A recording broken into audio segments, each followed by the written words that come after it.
13h, 14h. Europe 1, 13h. 13h34 sur Europe 1, la suite d'Europe 1, 13h. Vous écoutez Céline Giraud sur Europe 1 et avec vous aujourd'hui pour décrypter l'actualité. Vous retrouvez vos deux chroniqueurs politiques, Olivier d'Artigol et Jean-Claude Dacier. Et alors que l'examen du budget se poursuit à l'Assemblée nationale, la porte-parole du gouvernement vient d'annoncer à l'instant que le gouvernement ira jusqu'au vote sur ce budget sans utiliser le 49.3. On l'écoute. Je crois que le respect du parlementarisme sur un sujet qui est aussi crucial que le budget. Enfin, moi, j'ai été parlementaire, le débat budgétaire, c'est probablement le point névralgique des débats sur une année. Parce qu'au fond, ça dit beaucoup et ça impacte beaucoup des politiques publiques qui peuvent ou pas être menées ensuite. C'est normal qu'on laisse le débat se tenir, qu'on laisse au fond l'Assemblée nationale construire son propre budget.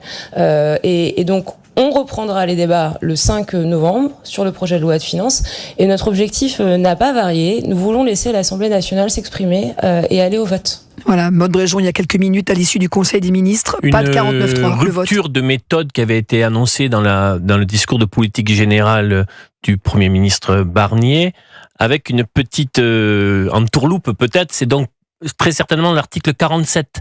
C'est-à-dire que si le texte pendant 40 jours, en première lecture, au bout de 40 jours, l'article 47 permet donc d'aller directement au Sénat.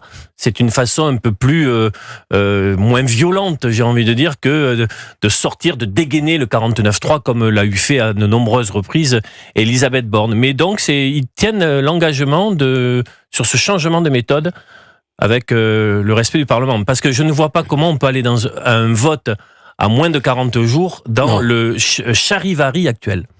Changement de méthode, en effet. On s'est tous un peu trompés. Parce qu'on pensait, instruit de l'attitude de Madame Borne, qu'il était inéluctable et obligatoire d'aller au 49.3 en ultime manière de faire. Bon, là, je crois que tu as raison. Monsieur Barnier ne peut pas accepter tout ce qui se dit, tout ce qui s'écrit, tout ce qui se dit, débat et se discute. Y compris dans son propre bloc central et présidentiel. Absolument. On a entendu à l'instant Madame Berger sur Bellatar. Bon, elle traduit un trouble, une gêne profonde de l'invitation de ce personnage. Donc, la majorité est mal en point, ou enfin, il n'y a pas de majorité, plus exactement. Donc, l'idée, en effet, il va falloir regarder de près.